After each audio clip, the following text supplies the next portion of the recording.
man from a small village in Uttarakhand has been at the forefront of nature conservation in the beautiful Devalsari landscape.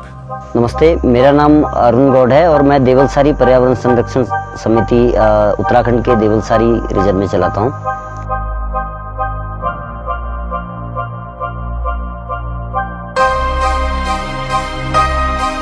बचपन से जिज्ञासा थी कि बचपन में जीव जंतुओं का देखूं, पक्षियों को देखूं, और मेरा सबसे बड़ा जो लगाव था मधुमक्खियों पे था। तो बचपन में ही मैं जंगलों में जाता और मधुमक्खियों के नए नए छत्ते देखता।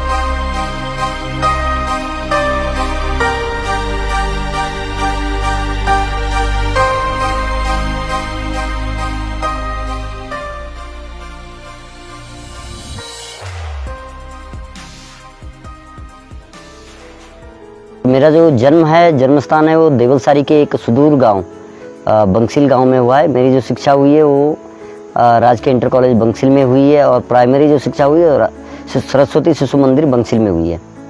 इसके बाद शिक्षा का जो हमारा जो क्षेत्र है उस समय डिग्री कॉलेज नहीं था, तो मेरी जो शिक्षा है बाकी जो है वो डीएवी कॉलेज से हुई है।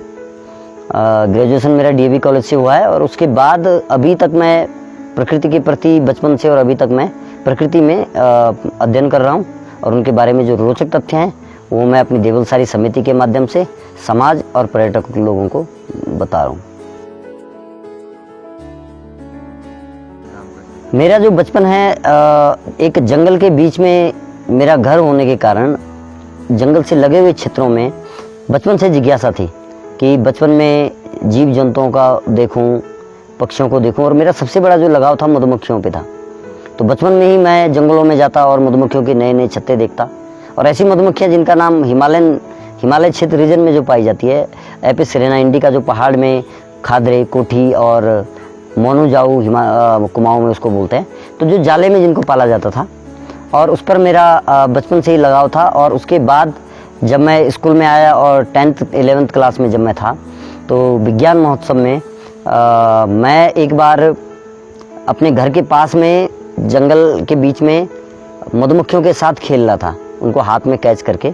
तो हमारे जो गुरुजी हैं उन्होंने देख लिया और उन्होंने देखा कि मेरे अंदर वो प्रतिभा है कि जो मैं मधुमक्खी में कुछ कर सकता हूँ।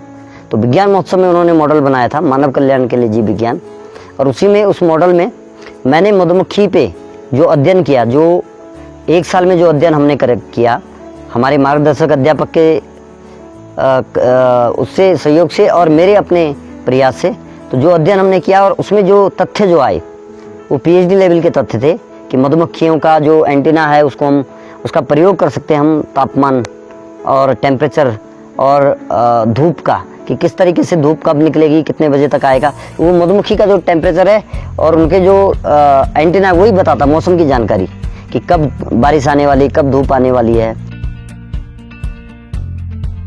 2015 में हमने एक सोसाइटी तैयार की जिसका नाम है देवलसारी पर्यावरण संरक्षण एवं तकनीकी विकास समिति। इसका नाम देवलसारी इसलिए पड़ा क्योंकि देवलसारी क्षेत्र में मैं देख पा रहा था कि मैं अपने लिए बहुत कुछ कर रहा हूँ, लेकिन देवलसारी के लिए मैं शून्य हूँ।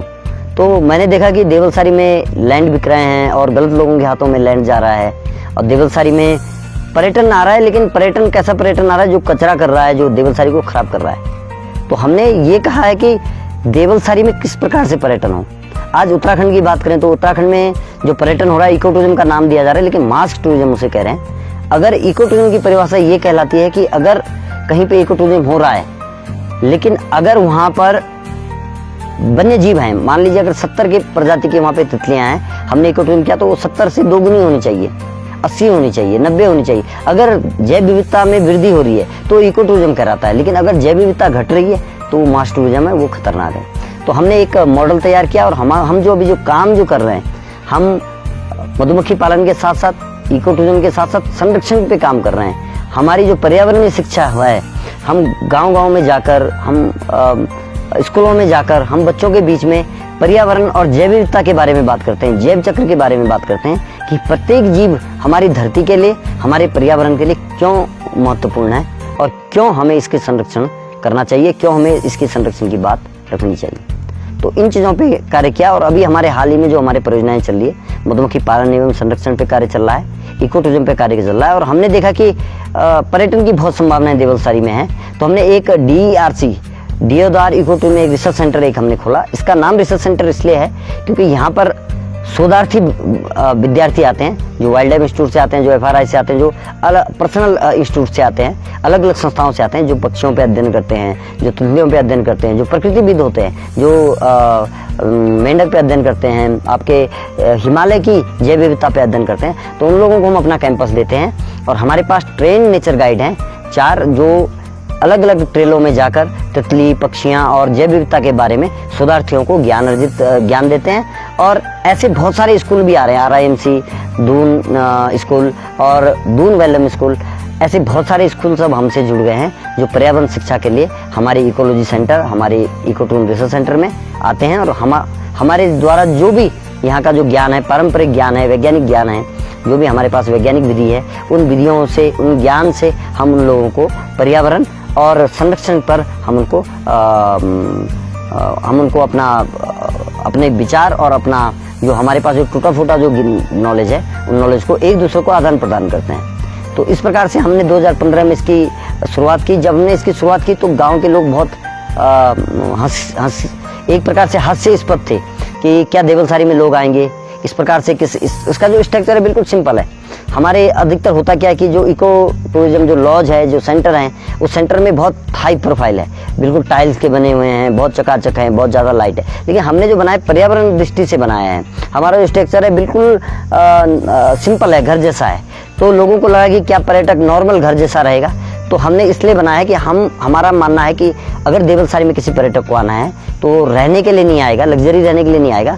हम उसको प्रकृति देखे, वो संरक्षण देखे और यहाँ की जैव विविधता को वो अपना मनोरंजन बनाए। वो घर के अंदर कैद होके न रहें, वो सेंटर के अंदर कैद करके न रहें, रूम में न रहें, वो बाहर ज़्यादा से ज़्यादा रहता है। और एक पर्यटक एक दिन में 14 घंटे जंगल में बिताता है, 12 से 14 घंटे जंगल में बिताता है, जिसमें रात और दिन और सुबह मिला हुआ रहता है। तो अधिकतर जो पर्यटक यहाँ पे आता है वो जिज्ञासु पर्यटक होता है, वो सीखना चाहता है। और हमने मॉडल रखा है और हमारा मॉडल बहुत सक्सेस है। साल का हमारा 15 से 20 लाख रुपए टर्नओवर हमारा इको टूरिज्म से आता है। और इस इको टूरिज्म में जो चला रहे हैं पूरी कम्युनिटी चलाती है, गांव के लोग जुड़े हुए हैं, कोई भी बाहरी व्यक्ति नहीं है जो इसमें स्वरोजगार पा रहा है। और गांव के 15 से 20 लोग प्रत्यक्ष अप्रत्यक्ष रूप से इस परियोजना से लाभान्वित हो रहा है। देखिए, एशिया सेंचुरी अवार्ड उसको कहते हैं और वो काफ़ी भारत सरकार के बाद जो बड़ा अवार्ड भारत में है पर्यावरण क्षेत्र में वो है। मेरा सौभाग्य है कि मेरे जैसे जो अवार्ड मिला वो 3-4 लोगों को मिला, लेकिन सारे जो लोग थे वो मेरे से बहुत सीनियर लोग थे। और मुझे ये अवार्ड, मुझे खुशी है कि मुझे ये अवार्ड 27-28 वर्ष में मिला। और मैं इस अवार्ड में जो अपना ये जो अवार्ड है मैं समर्पित देवलसारी को करूँगा और उन लोगों को करूँगा जिन लोगों ने मदद की और जो लोग देवलसारी पे मेरे साथ कंधे से कंधा मिलाकर मेरे साथ मदद कर रहे हैं। देखिए, मधुमक्खी पालन में जब से मैं मास्टर ट्रेनर के रूप में मैंने शुरुआत दी, सेवा दी उत्तराखंड सरकार को। मैं आजीविका परियोजना में मैंने अल्मोड़ा में कार्य किया, मैंने टिहरी गढ़वाल में कार्य किया और मास्टर ट्रेनर में था। और आज मैं रिसोर्स पर्सन हूँ, तो आज मैं FRI में और अन्य जगहों में भी जाकर अपने जो टूटा फूटा पारंपरिक ज्ञान है, जो ज्ञान जो मधुमक्खी पालन में मैंने स्वतः करके, कोई किताबी ज्ञान नहीं है, जो मैंने किया है, जो मैंने मधुमक्खी को देखा है, परखा है, उस ज्ञान को मैं लोगों के बीच में प्रकाशित करता हूँ, उनको देता हूँ। और उस ज्ञान में अगर आप संख्या में बताऊँ तो लगभग 5,500 साढ़े 4,000 लोग इसमें, इन लोगों को, जिन लोगों को मैंने प्रशिक्षण दे दिया है, लगभग 16 साल से अब तक 10 साल की मेरी सेवा है और 10 से 11 साल की सेवा है। मैंने लगभग 4,500 साढ़े 5,000 लोगों को अब तक स्वरोजगार के माध्यम से, मधुमक्खी पालन के माध्यम से, अपनी संस्था, सरकारी और अन्य संस्थाओं के सहयोग से अल्मोड़ा, बागेश्वर, पिथौरागढ़, टिहरी गढ़वाल और इन जगहों पर मैंने, उत्तरकाशी, इन जगहों पे मैंने ट्रेन किया है। इसके साथ साथ मैंने जो FRI है, वहाँ पे जो SFS हैं, वहाँ पे मैं ट्रेनिंग देता हूँ, उनके बैच को ट्रेनिंग देता हूँ। इसके साथ साथ मैं स्कूलों में भी मधुमक्खी पालन के बारे में, उसके संरक्षण के बारे में भी कार्य करता हूँ।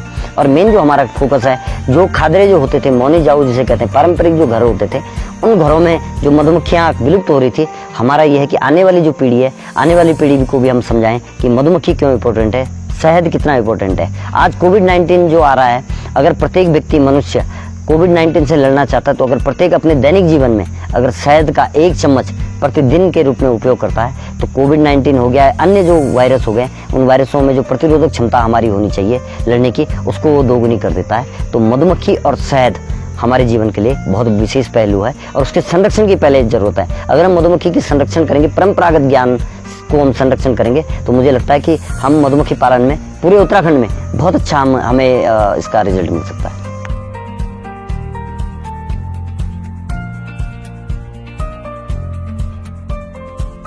देखिए, अगर प्रेरणा स्रोत की बात करें तो मेरे प्रेरणा स्रोत मेरी शिक्षा है, स्कूली शिक्षा है। क्योंकि श्रीदेव सुमन आंदोलन हो गए या पर्यावरण आंदोलन हो गए, चिपको आंदोलन हो गए, या आपके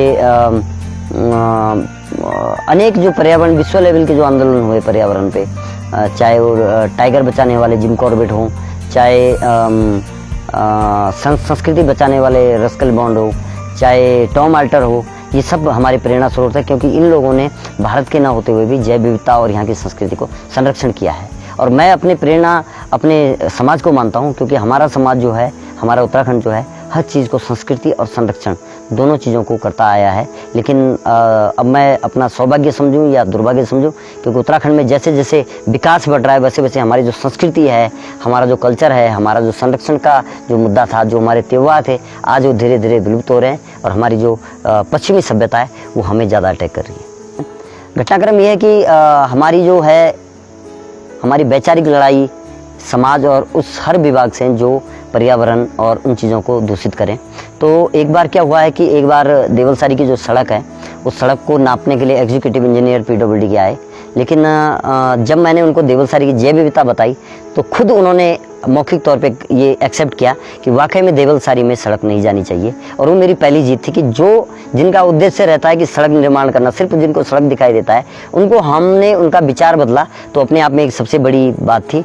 और दूसरा बात यह है कि जब सड़क का मुद्दा चल रहा था तो काफ़ी लोगों ने पंचायत किया, और मेरा जो प्रतिनिधि, हमारी संस्था का जो प्रतिनिधि आशीष गौड़ जो थे, उनको मेरा स्वास्थ्य खराब था तो आशीष गौड़ को मैंने अपना प्रतिनिधि भेजा था। तो करीब 3-4 हज़ार लोगों ने हम पे प्रेशर बनाने का, हमारे परिवार और हम पे प्रेशर बनाने की कोशिश की कि इनको किस तरीके से देवलसारी के जो ये जंगल है, इसको काटने के लिए, इस सड़क निर्माण के लिए, अनावश्यक सड़क, क्योंकि सड़क निर्माण भी इस प्रकार से हो रहा था कि एक गांव है, सिर्फ एक गांव में 10 परिवार रहते हैं। 10 परिवार में से मान लीजिए 50 लोग पूरे गांव में रहते हैं। 50 लोगों में से 30 लोग पलायन कर रहे हैं, 40 लोग पलायन है। सिर्फ 10 लोगों के लिए पूरे जंगल को और करोड़ों के पैसे को उस जंगल को कटाने में और उस सड़क को सिर्फ शॉर्टकट के लिए उस सड़क को बनाया जा रहा था, जिससे सिर्फ एक दो परिवारों को ही लाभ मिलता था। और जंगल की जो अथाह जो संपदा है, ये जंगल, ये धरा जो हमारी है, जो हमारी पैतृक धराएं हैं, देवलसारी जो है, इस धरा को खत्म करने के एक तरीका अपना रहे थे देवलसारी में सड़क निर्माण का।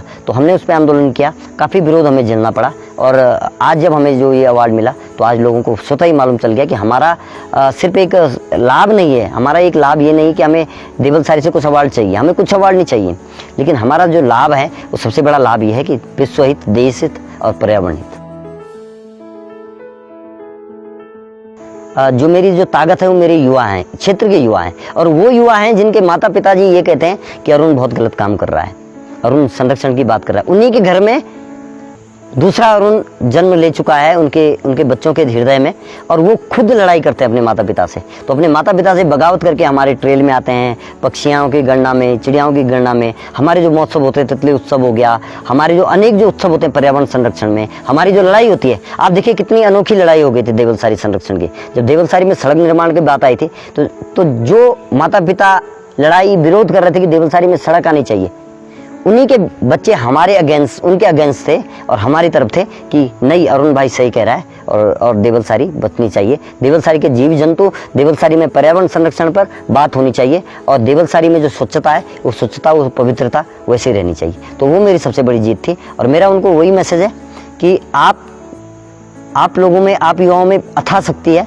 आप चाहें तो पाषाण को भी जल बना सकते हैं, जलमग्न कर सकते हैं, जल बनाकर आप एक लावा बन सकते हैं। क्योंकि उत्तराखंड की जो लड़ाई आप देखें, चाहे पर्यावरणीय लड़ाई हो, चाहे आप उत्तराखंड आंदोलन देखो, तो उत्तराखंड आंदोलन में देखिए युवाओं का कितना बड़ा योगदान है। आज करप्शन की बात करें, युवा सबसे ज़्यादा त्रस्त है, हृदय परिवर्तन, समाज परिवर्तन करना चाहता है, तो युवा सबसे बड़ी ताकत है। और युवाओं का, अगर आप देवलसारी की बात करें, आप पूरे उत्तराखंड की बात करें, तो 99% युवा मेरे साथ हैं। और इस कार्य के लिए युवाओं को मैं यही मैसेज दूंगा कि आप जरूरी नहीं कि आपको देवलसारी में ही संरक्षण करना है। आप अपने गांव में, आप अपने छोटे से गधेरे को संरक्षण कर सकते हो, आप अपने गांव की सब्जियों को संरक्षण कर सकते हो, आप अपने गांव की संस्कृति को संरक्षण कर सकते हो, आप भाषा पे काम कर सकते हो। आप जरूरी नहीं आप पर्यावरण पे ही काम करें, आप भाषा पे काम करें, आप यहाँ के खान पान पे काम करें, आप यहाँ के पहनावे पे काम करें, आप यहाँ की सभ्यता पे काम करें, आप यहाँ की मेहमान नवाजी पर कार्य करें, लेकिन करें हम अपने क्षेत्र के लिए, अपने उत्तराखंड के लिए। आज बड़ा दुर्भाग्य है कि यहाँ का युवा इंजीनियर बनकर विदेशों में जाना चाहता है और राज्यों में जाना चाहता है, लेकिन मैंने जो किया है मैंने उल्टा किया है। मेरी बहुत अच्छी ज्वाइनिंग हो चुकी थी, मैंने डाबर में काम किया, मैंने पतंजलि में मैं काम कर ही रहा था, लेकिन मैंने हर चीज़ को छोड़ा। मैं आज देवलसारी में आकर, अपने गाँव में आकर, अपने गाँव से शुरुआत करना चाहता हूँ। देवलसारी में 2015 में जब हमने नींव रखी थी तो हमने 2 चीज़ों पे काम किया है, एक इको टूरिज्म पे और एक संरक्षण पे और एक मधुमक्खी पालन। 3 चीज़ों में हमने काम किया। मधुमक्खी पालन में हमारा कार्य चालू था, लेकिन इको टूरिज्म में हमने इकोलॉजी सेंटर हमने जो बनाया, Deodar eco tourism and research centre. और इसके बाद संरक्षण में बात आती है तो संरक्षण में हमने इसकी जैव विविधता पे अध्ययन किया, यहाँ की चिड़ियाओं पे अध्ययन किया, यहाँ की पक्षियों पे अध्ययन किया, ट्रेलें देखी और देखा कि किस ट्रेल में कौन सी पक्षी है, कौन से सीजन में मिलेगी, किस ट्रेल में कौन सी बटरफ्लाई मिलेगी, किस ट्रेल में मेंढक मिलेगा, किस ट्रेल में सांप मिलेगा, किस ट्रेल में आपके बर्ड्स मिलेंगे। बर्ड्स बोलते हैं आपके चमगादड़ को। यहाँ 18 प्रजाति के, दुर्लभ प्रजाति के चमगादड़ पाए जाते हैं। तो हमने इसका अध्ययन किया और अध्ययन में हमने ये पाया कि एक जो सिविल क्षेत्र है जो वन पंचायत में आता है, 3-4 वन पंचायतों में, वहाँ पे कटाव बहुत था, दबाव बहुत था, साग तराशी कहते हैं लोपिंग को, ट्री लोपिंग बहुत ज़्यादा था। तो हमने उसको रोका, हमने महिलाओं को समझाया बीच में जाकर और समझाया, और उसके बाद जब उसमें 2-3 साल 5 साल जब उसमें कटान नहीं हुआ, पेड़ों का कटाव नहीं हुआ, पेड़ जब वहाँ पे संरक्षण रहे, तो पेड़ों में जो पत्ते थे उन पत्तों में जब चिड़िया तितलियों ने जब अंडे दिए तो उन अंडों से जब तितलियाँ निकली तो आज हमारे पास बहुत बढ़िया नेचुरल तितली पार्क है। तो हमने उसका नाम रखा तितली पार्क। अब हम उसमें कोशिश कर रहे हैं कि उसमें हम स्वरूप दें, उसमें पार्किंग की व्यवस्था हो, भोजन की व्यवस्था हो, सिर्फ इसमें सिंपल सी ट्रेल हो।